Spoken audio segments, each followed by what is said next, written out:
sometimes the truth doesn't shout, it waits.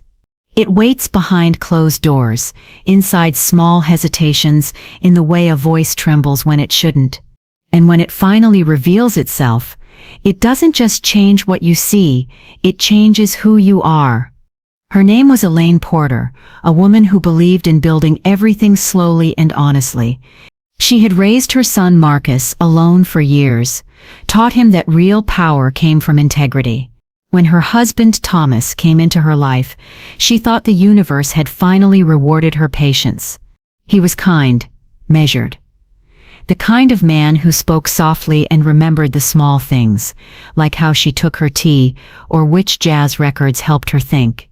For the first time in decades, Elaine felt seen. And then there was Renee, her son Seth's fiancée. Bright, beautiful, ambitious. The kind of young woman Elaine used to mentor at the university. She had a way of looking at the world that reminded Elaine of her younger self, curious, driven, and a little naive about how power truly operates. It was a Sunday when everything cracked. Nothing unusual. The house smelled of cinnamon and rain, the kind of quiet day where peace feels earned. Elaine had been preparing the dining table for brunch. Her husband was upstairs. Renee had stopped by early to help. Then, a sound. Not the kind that shocks you at first, just a whisper, a door closing, a voice, a laugh, low, intimate, familiar. Elaine froze. There are certain instincts women develop, survival mechanisms woven from centuries of betrayal and silence. And in that single moment, she knew something sacred had been touched. She walked upstairs slowly, each step heavy with the weight of disbelief. Her hand trembled on the banister, not from fear, but from the refusal to believe what her body already knew.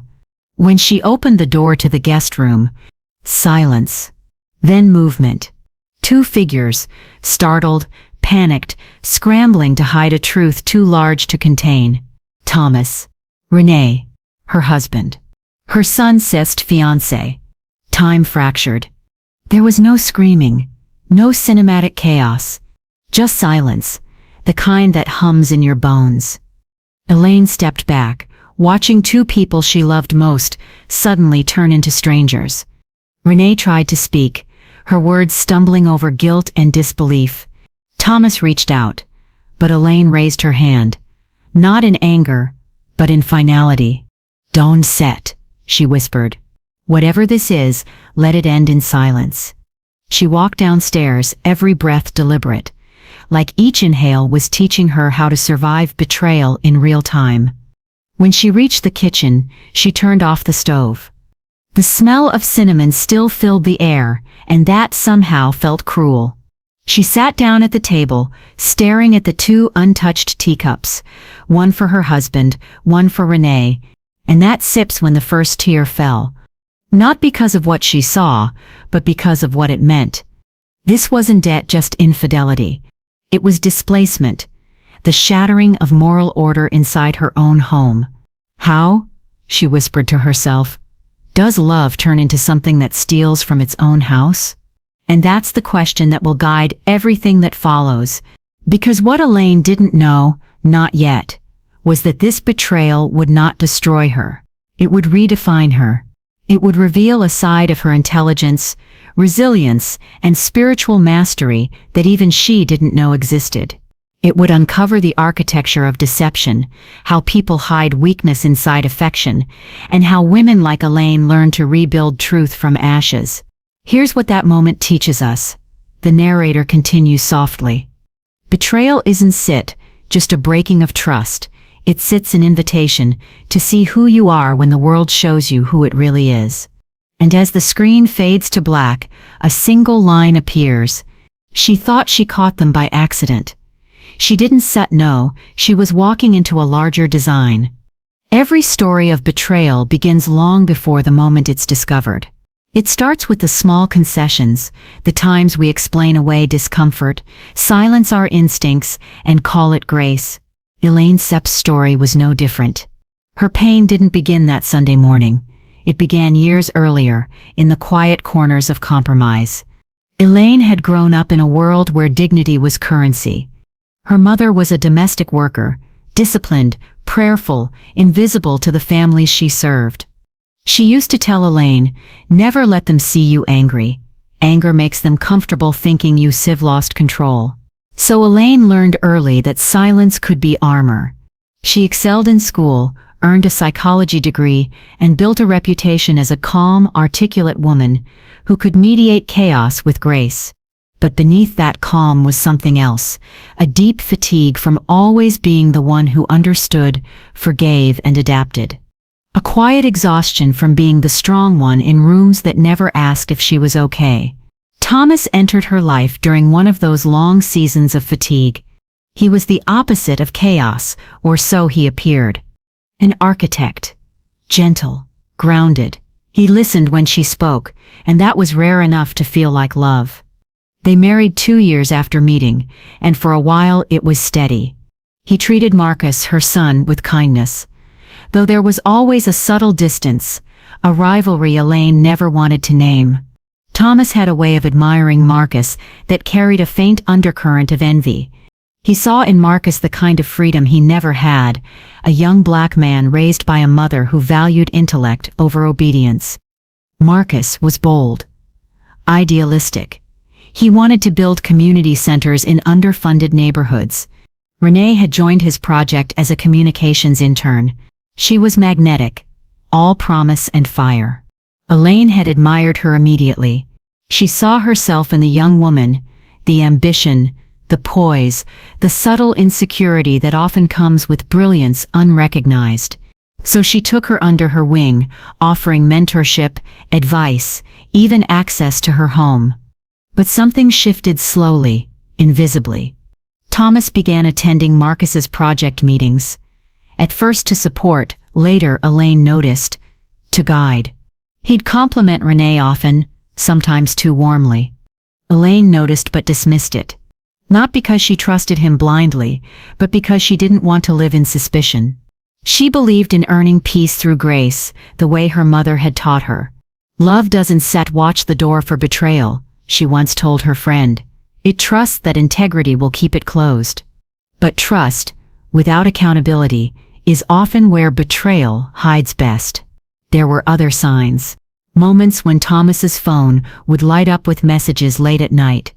Renee's increasing visits, even when Marcus wasn't home. Excuses that made sense, until they didn't set. Elaine told herself she was being paranoid, that she was older, protective, too perceptive for her own peace. But the truth was simpler. She didn't want to see what was right in front of her. And yet, underneath it all, a deeper current was moving, a systemic one. Because this wasn't just a family drama. This was a collision of power, gender and generational trauma, the kind that hides beneath respectability. Thomas, raised in a household where men were worshipped and women were weary, had never learned to handle being outshined by a woman like Elaine, or a young man like Marcus. And Renee, ambitious but insecure, had learned to survive by seeking approval from those who held authority, even when it cost her self-respect. They didn't plan to hurt Elaine. They simply failed to confront their own weaknesses, and weakness, when left unchecked, always turns predatory. Every betrayal, the narrator says softly, isn't just about disloyalty. It's about unhealed hunger, the need to feel seen, powerful, or forgiven for something you never admitted. Elaine, in her quiet wisdom, had built a home on emotional intelligence, but even she had blind spots. She knew how to read trauma, but not how to protect herself from it when it wore the face of love. And so the foundation cracked long before the house fell. Her husband Sit's admiration turned to resentment. Her mentee Sip's gratitude turned to longing. Her son's dream turned into a battlefield he didn't even see forming. By the time she walked into that guest room, the betrayal wasn't a surprise, it was a revelation. The unveiling of everything she had refused to acknowledge. She didn't know it yet. The narrator continues, but this wasn't the end of her peace, it was the beginning of her power. Because sometimes, the truth doesn't come to break you, It comes to show you what you set build on lies. She whispers softly, almost to herself. Maybe I should listen to my own lectures about boundaries. And as she closes the journal, we fade to black, setting up the next phase of her transformation. There comes a moment after betrayal when your body still remembers how to fight, but your soul decides at one set. That's where Elaine found herself, between the urge to burn everything down and the wisdom to let the ashes speak for themselves. For 2 days she said nothing. No calls, no confrontation, no collapse. Just silence, heavy, deliberate, surgical. She moved through the house like a woman rehearsing detachment, each motion careful enough to hide the earthquake beneath her ribs. Thomas tried to speak. Once he approached her in the kitchen, voice trembling with guilt. Elaine, She didn't look up from her cup of tea. No, she said softly. Not yet. You still speak when I've decided how truth should sound. Renee disappeared. Or tried to. She stopped answering calls from Marcus. Feigned illness. Avoided family gatherings. Marcus, confused and hurt, came to his mother one evening, pacing the living room. Something off, Ma. Renee acting strange. Thomas, too. Did I do something wrong? Elaine looked at him, her face calm, but her heart cracking quietly inside. No, baby, you didn't do anything wrong. You just seeing who people become when tested by love. That night, after he left, Elaine sat alone in her study. The lamplight painted soft shadows across the room, the same space where she'd mentored dozens of young women about self-worth, leadership, and ethical clarity. Now those same lessons pressed against her chest like accusations. Do you practice what you preach? A quiet voice inside her asked. Anger answered first. She imagined confronting them. The explosion, the exposure, the satisfaction of watching shame finally look her in the eye. She imagined calling Marcus, telling him everything, ending the lie with surgical precision. But another thought arrived. Calmer, colder, older. If you destroy them now, what will you learn? Elaine had always believed that wisdom wasn't born from reaction, but from restraint. So she opened her journal and began writing, not about the betrayal but about patterns. She mapped it like a case study. Emotionally unavailable husband seeks validation from vulnerability. Ambitious mentee confuses attention with opportunity. Mother-mentor archetype overextends empathy, underestimates manipulation. When she finished, she stared at the page. This is instead a tragedy, she whispered. It sets a curriculum. And that realization changed everything. Because at that moment, Elaine decided something radical. She would not let betrayal dictate her next move. She would study it. Understand it. Extract from it the kind of insight that transforms not just her, but everyone who ever trusted too easily. A single action, she wrote, flipped the entire outcome, and that action was silence. But silence isn't the same as passivity. It's strategy, the kind that lets truth reveal itself in the open, unprovoked. So Elaine began to observe. She noticed Thomas's patterns, his sudden acts of generosity, his nervous laughter, the overcompensation of guilt. She noticed how Renee's avoidance turned into anxiety, the way she'd flinch at Marcus's touch, the way her eyes darted when Elaine entered a room. Elaine understood something then. You can't always control betrayal, but you can control the theater it unfolds in. And she would decide how this story was performed. Here's what that moment teaches us, the narrator murmurs. There's a kind of intelligence that doesn't fight fire with fire. It lets the flame run out of oxygen. It wins not by revenge, but by revelation. Days turned to weeks. Elaine grew quieter, stronger, sharper. Her calm unnerved Thomas more than any confrontation could. And when Marcus announced he wanted a small family dinner to clear the air about Renee's behavior, Elaine simply smiled. That's a wonderful idea, she said. Sometimes the air clears itself. The dinner was set for Friday. Renee would have to come. Thomas would have to sit across from his own reflection. And Elaine, the woman they thought they deceived, would be waiting. She didn't know it yet, the narrator adds, but this dinner wasn't just about truth. It was about legacy. Because when you teach people how to treat you, even your silence becomes a lesson. Camera pans to Elaine Sipp's journal as she writes the final line for the night. Let them reveal themselves. I will only speak when the lesson is complete. Strength. Elaine once told her students, isn't it the absence of pain? It's the ability to convert it into wisdom before it destroys you. Now those words were no longer a lecture. They were her survival plan. The morning of the dinner arrived cold and slow. The house was quiet, the kind of silence that comes not from peace, but preparation. Elaine moved through it deliberately, setting the table with the same grace she used to teach conflict resolution workshops. Every gesture, every placement of a dish, every folded napkin, it was ritual. She wasn't preparing a meal, she was constructing a truth stage. In the mirror, she caught her reflection, elegant, composed, inscrutable. A faint smile curved at the corner of her mouth. For the first time since that Sunday, her reflection looked alive. Thomas entered the room, hesitant. He wore the guilt of a man rehearsing apologies but fearing discovery. Elaine turned to him and said softly, "You've always liked dinners where everyone seems honest, haven't you?" He nodded slowly, unsure of her tone. Yes, I suppose I have." "Good," she said. "Then tonight should feel familiar." Hidden intelligence isn't about a manipulation. It's about clarity, the kind that lets you watch without interfering, understand without announcing, and influence without demanding. Elaine began that week collecting data, quietly, methodically. She found the subtle patterns, deleted messages, overlapping receipts, fragments of late-night calls. But she didn't save them out of vengeance.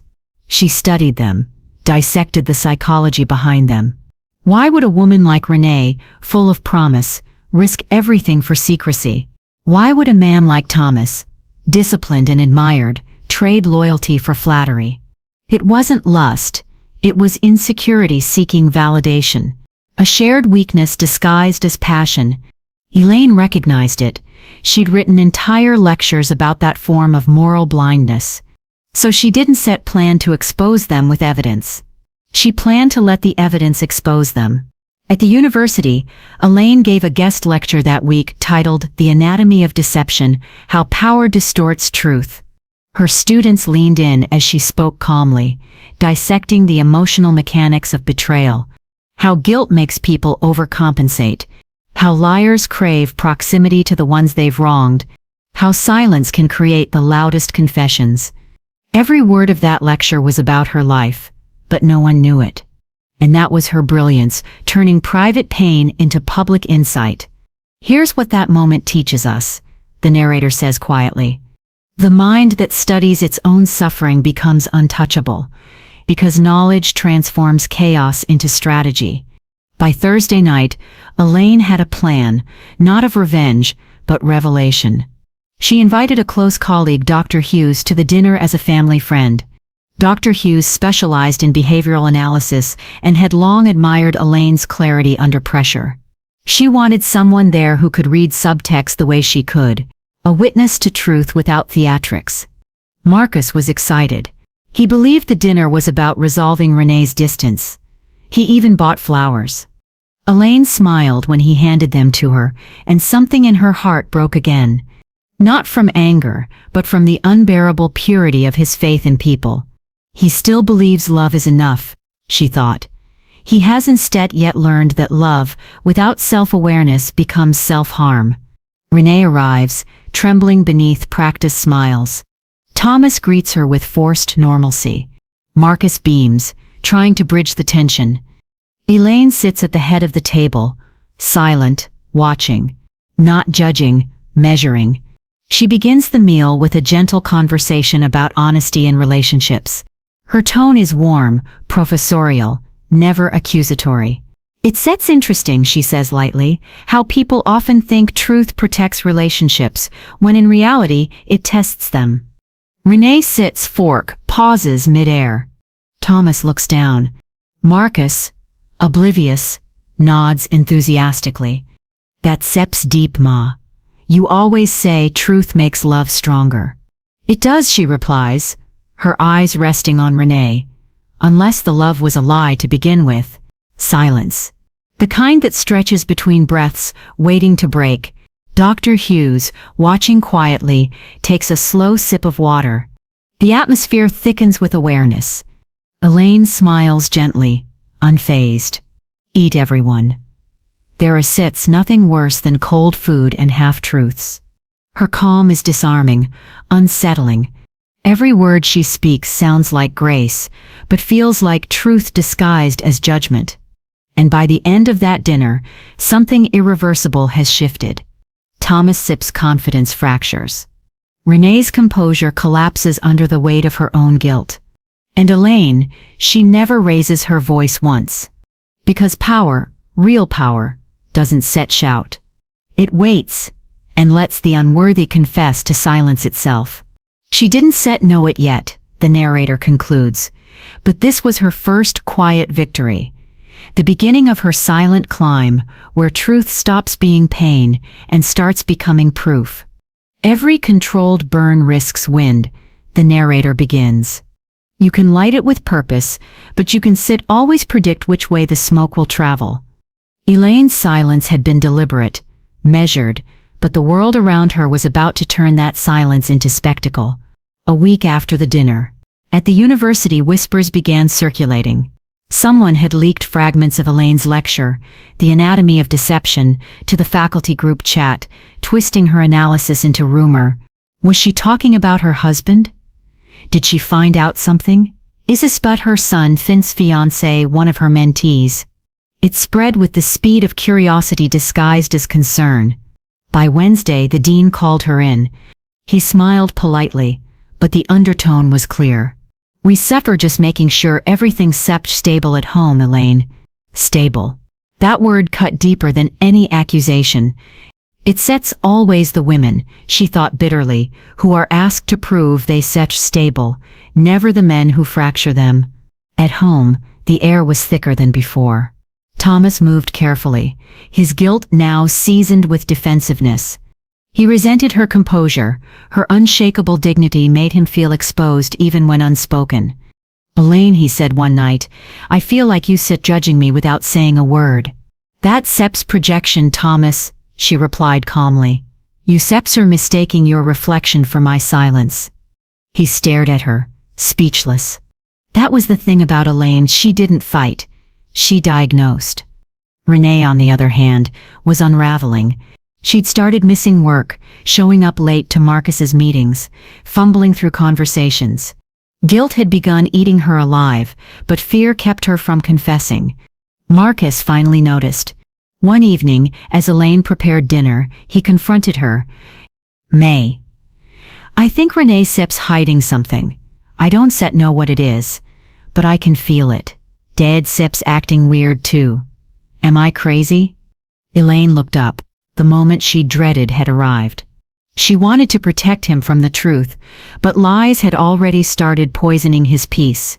You see, you're not crazy, baby, she said softly. You see, you're just standing too close to dishonesty. It always warps reality until you step back. He frowned, confused. Then what do I do? Step back, she repeated. The truth always reveals itself when you stop chasing it. Marcus sighed. Frustrated. The kind of frustration only youth can afford.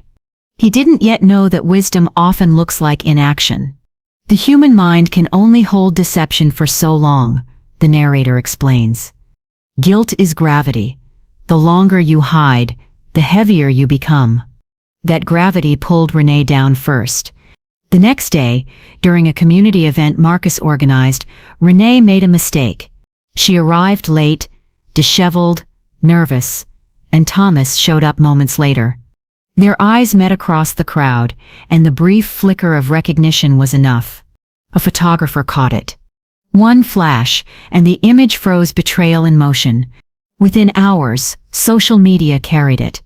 Who sets that look between Dr. Porter Set's husband and her son Set's fiancée? Marcus saw the post that night. He stared at it for a long time, disbelief hardening into quiet horror. He confronted Renee in her car, his voice breaking. "Tell me it's Set's not what it looks like." She cried. He didn't Set need an answer. The world fell apart. Elaine got the call at 11:47 p.m. Marcus' sister's voice was shaking. "Ma, you knew. Didn't it you?" Her silence was answer enough. He hung up before she could respond. And for the first time in her life, Elaine broke down. Not from shock, she'd already survived that, but from the unbearable weight of watching clarity destroy innocence. She sat on the kitchen floor, back against the cabinet, tears rolling silently down her face. The woman who taught thousands about emotional discipline, undone by her own humanity. Here's what that moment teaches us, the narrator says quietly. Even wisdom bleeds. Even mastery mourns what it couldn't protect. By morning, the story had spread beyond the family. Students whispered in hallways. Colleagues avoided eye contact.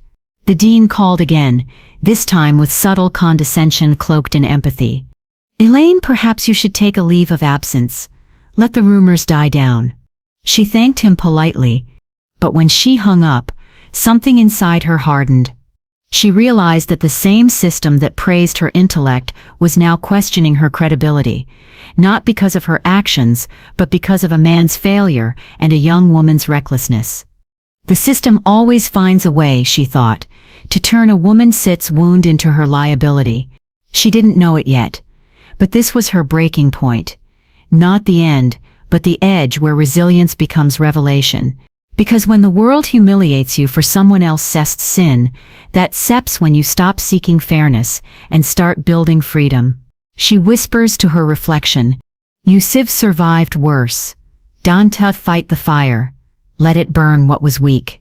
Elaine hadn't slept in 2 nights.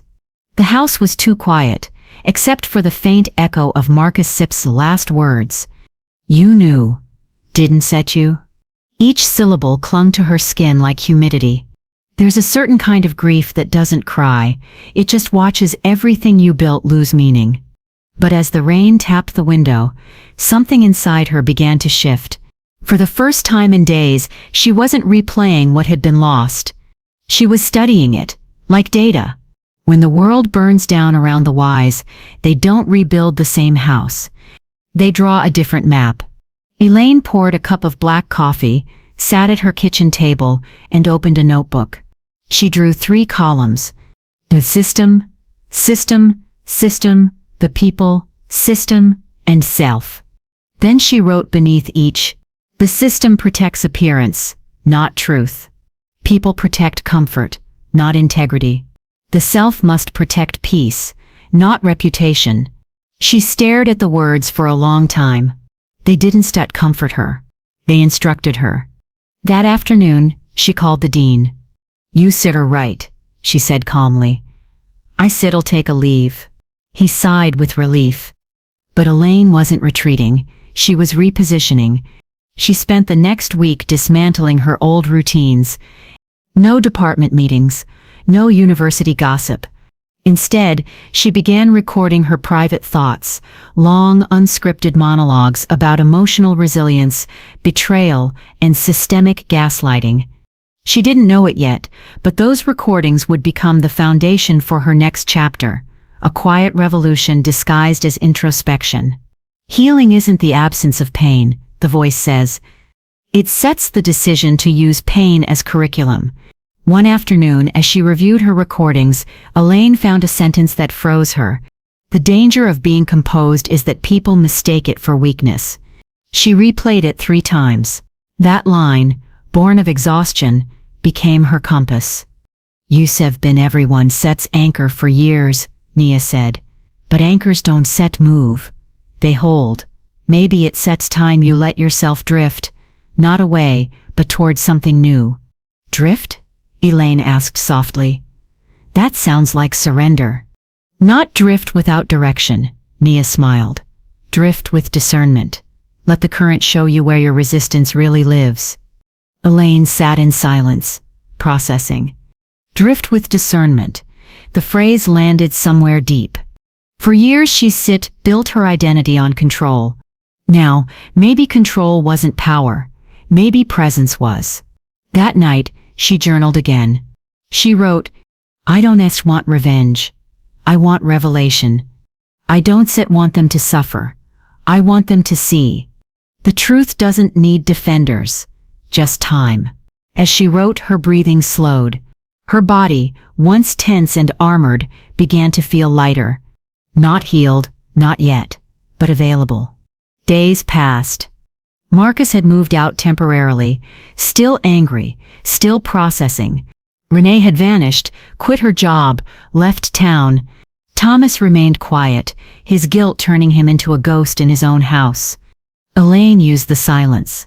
She began mentoring a small circle of young women, students and colleagues who'd faced betrayal, bias, or manipulation. They met in her living room, sharing tea and stories.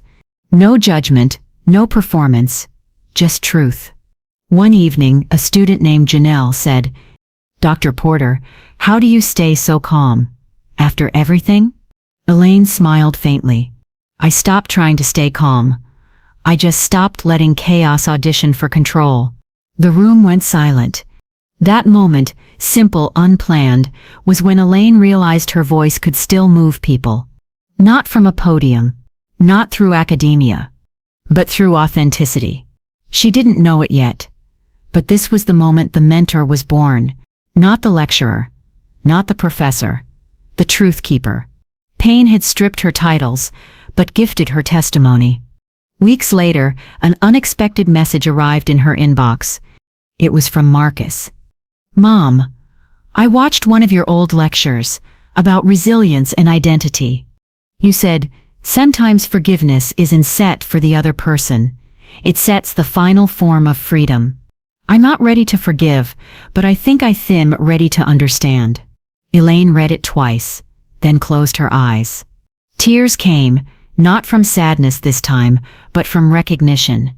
Understanding, she whispered, is the first step toward peace.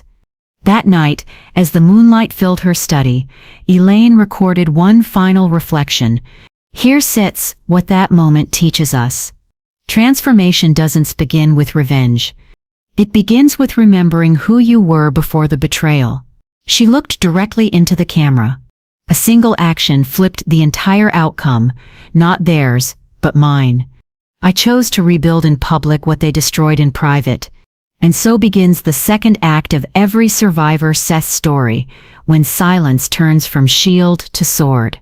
Progress, the narrator begins, is rarely loud. The most powerful transformations happen beneath the sound of your own breathing. Elaine's house felt different now, less like a battlefield, more like a base of operations. The same kitchen that once held her heartbreak now held notebooks, books, and a laptop open to a blank document titled The Emotional Blueprint. SIF. The rebuild begins.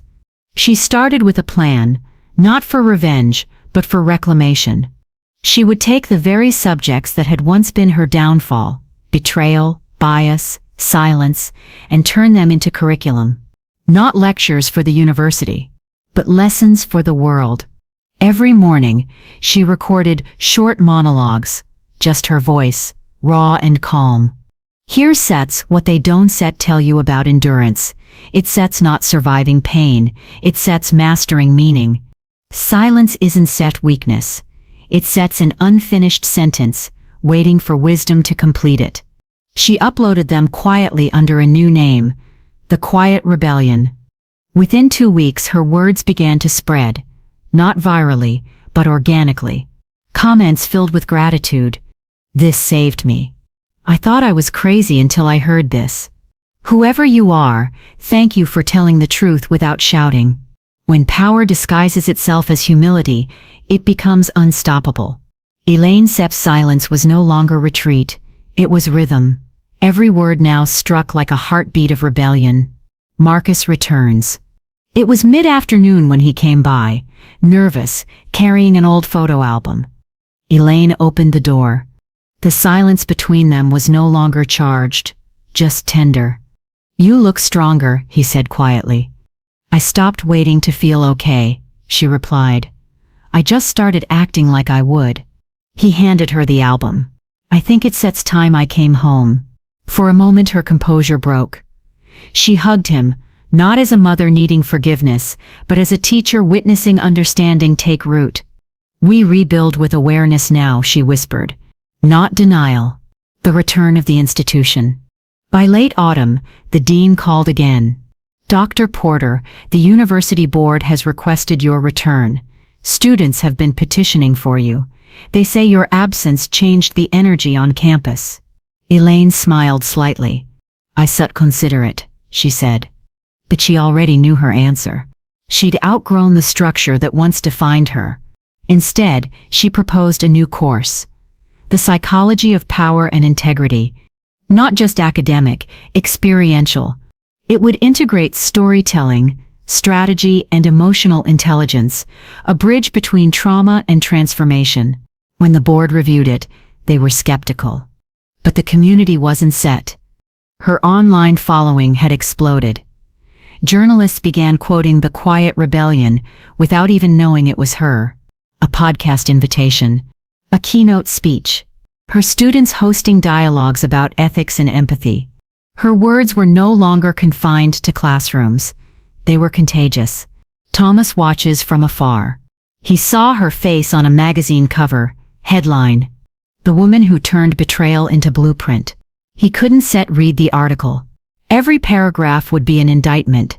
He'd moved out months ago, living quietly, lost in self-reflection he rarely allowed himself.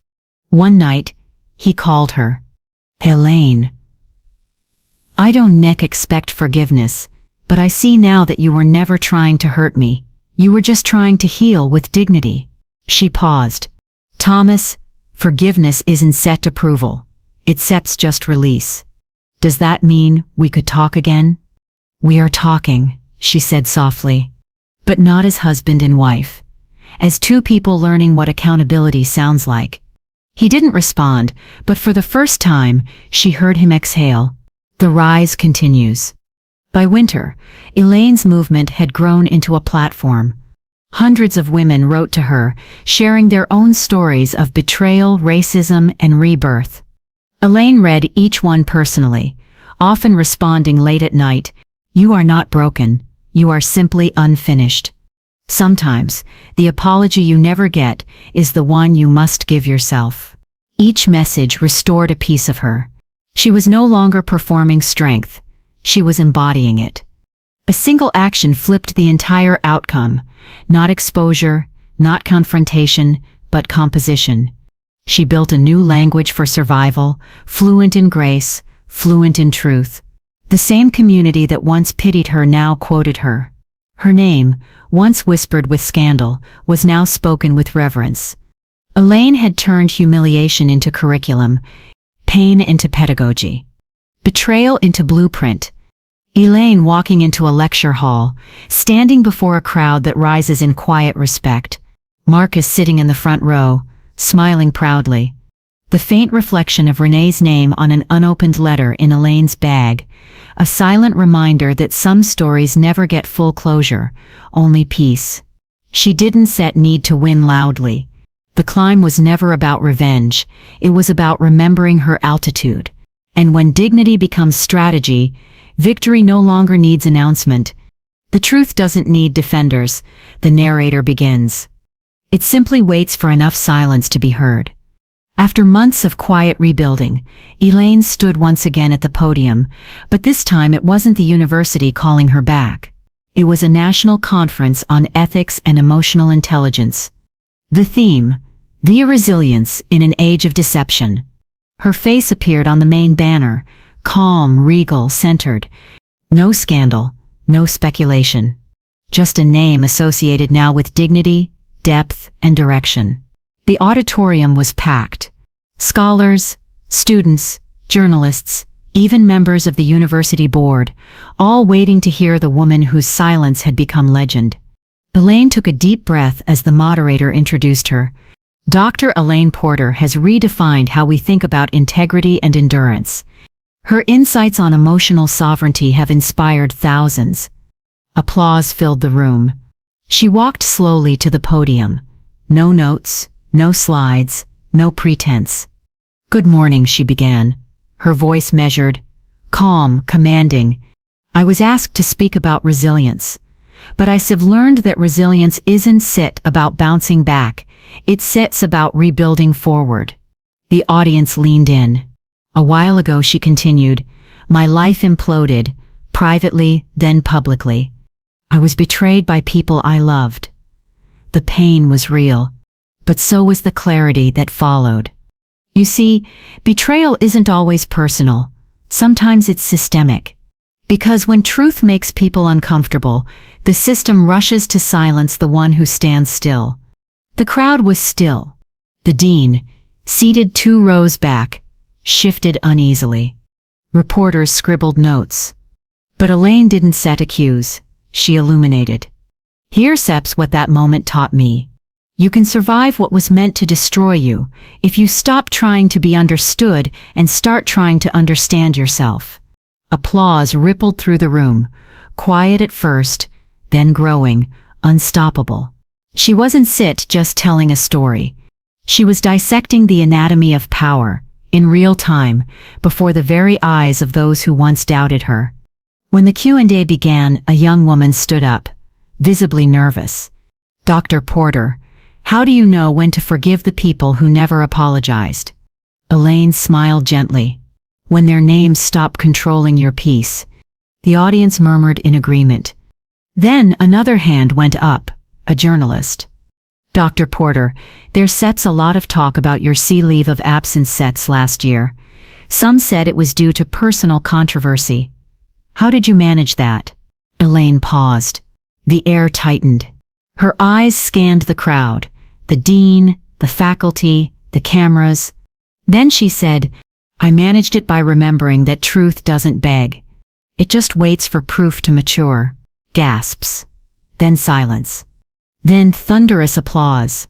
It wasn't aggression, it was grace turned weapon. The system had expected her to defend herself. Instead, she demonstrated herself. That evening, clips of her speech flooded social media. Her phrases trended worldwide. "Truth doesn't beg. Rebuild forward. Forgive when their names stop controlling your peace." The same outlets that once whispered about her scandal now quoted her brilliance. Universities requested guest lectures. Publishing houses sent offers. Podcasts invited her to speak on leadership and morality. Elaine had transcended reputation. She'd become reference. The dean watching the broadcast, humbled. Marcus sharing the clip online, captioned, "That sip's my mother." Thomas sitting alone in a dark living room, watching silently, tears he doesn't wipe away. 2 days later, Elaine received a handwritten letter. No return address, but she recognized the handwriting immediately. "Renee, Dr. Porter, I don't expect forgiveness, but your strength saved me. I've started therapy. I'm learning how to live with the truth. Thank you for not destroying me when you had every right to." Elaine folded the letter carefully, placed it in her journal under a single note. Grace is power under self-control. And so the tables turned, not with revenge, but revelation. The world that once doubted her now deferred to her. Because power rooted in integrity can be taken, only recognized. Elaine stepping off stage, greeted by young scholars who hug her, thanking her. Her voiceover playing softly. A single action flipped the entire outcome. Not what they did, but what I decided not to do. Fade to her walking into the sunset outside the convention center, posture straight, expression serene. When the system that silenced you begins to quote you, that sip's not coincidence, that sip's closure. Every victory costs something, the narrator begins.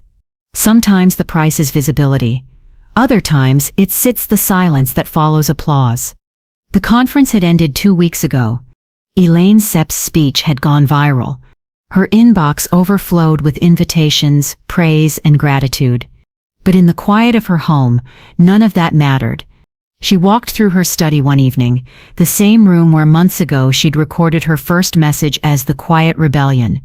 Now it was filled with letters, books, and flowers. A wall once blank was covered with printed quotes of her own words, sent to her by strangers around the world. Still, she felt something missing. Not sadness. Wait. I built strength so well, she thought. I almost forgot how to need softness. She sat by the window, holding a mug of tea, staring at the city lights. Her reflection stared back, older, calmer, but still haunted by traces of unfinished emotion. That sits when she whispered aloud, I won, didn't I? Then why does it still hurt? The room didn't answer. But her own heart did. Because peace doesn't erase pain, it redeems it. Marcus visited that weekend. He'd been traveling, giving talks on community justice, inspired by his mother's resilience. He walked in, holding 2 cups of coffee, smiling. You know, people quote you now more than they quote Baldwin. Elaine laughed softly. That sips, because Baldwin isn't here to correct them. They sat together quietly, watching the rain streak the window. You ever think about Dad? He asked carefully. She nodded. Every day. But not with anger anymore. Would you ever talk to him again? Maybe, she said after a pause. Forgiveness doesn't always mean reunion. Sometimes it just means release. Marcus nodded. Understanding what most people never do, that closure isn't a conversation, it's a decision. 2 days later, a knock at the door. Elaine opened it. And there he was. Thomas. He looked older, humbled. His eyes were tired, but honest. I saw your speech, he said quietly. I am proud of you. She nodded slowly. Thank you. A long silence. I don't expect anything, he said. Just wanted to see if you are okay. I am, she replied softly. Not because it didn't break me, but because I learned how to rebuild. He nodded, eyes glistening. You always were the stronger one. Elaine shook her head. No, I just stopped fighting the wrong battles. They stood there, 2 people once bound by love, now joined by understanding. No reconciliation, no bitterness, just peaceful distance. And that's the quiet miracle of redemption. It doesn't erase the wound. It redefines its meaning. Weeks later, Elaine received a package. Inside was a copy of her upcoming book, bound and final.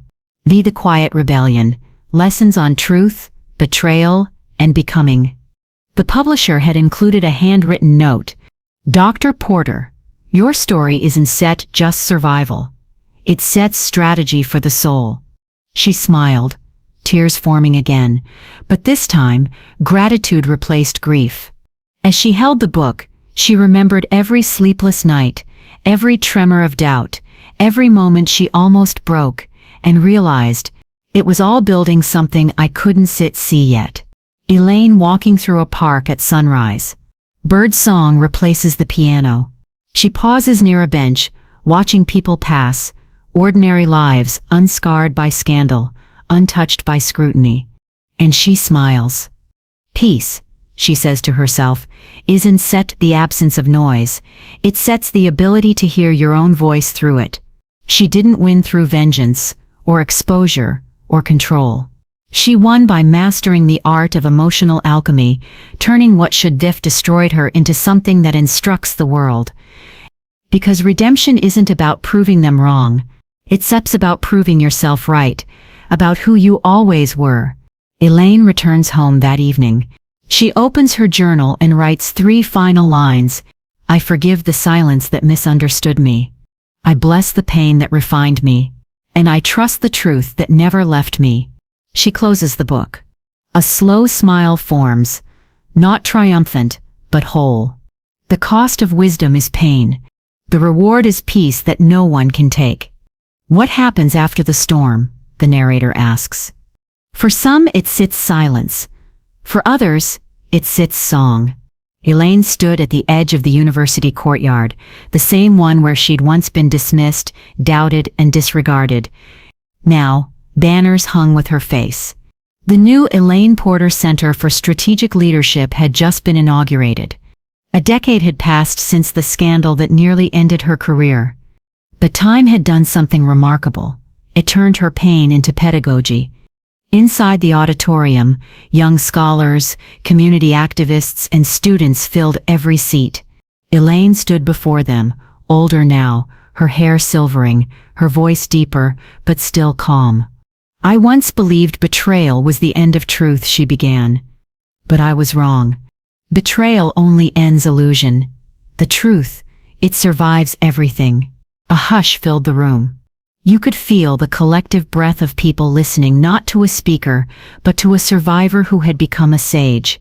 She didn't just tell stories now, she built frameworks. She taught resilience like a discipline, forgiveness like a science. She taught that leadership wasn't set about control. It was about consciousness. That silence wasn't set weakness. It was strategy. And that love, even after betrayal, could be redefined as power without permission.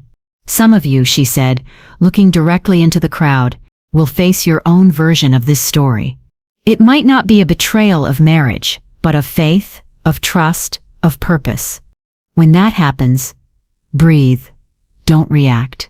Observe. Because pain is information, and clarity is always on the other side of confusion." Her words landed like scripture, not performative, but lived truth. "Here's what that moment teaches us," she continued. "When your world collapses, it's not punishment, it's precision. Life is cutting away what cannot go with you into the next version of yourself."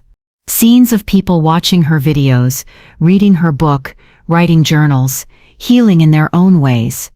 Elaine Sepp's story became a mirror for thousands. For women who were told to stay quiet.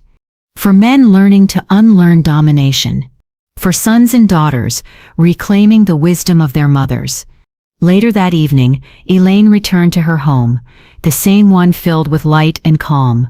She opened her journal one last time and wrote, "Legacy isn't set what they remember you for. It sits what you awaken in them after you sit or gone."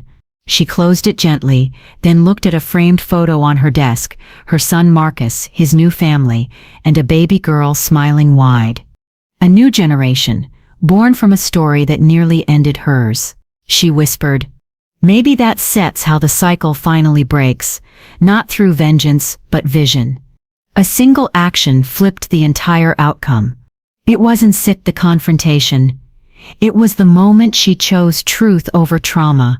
She didn't know it then, but every silent choice she made was creating her legacy, one act of awareness at a time.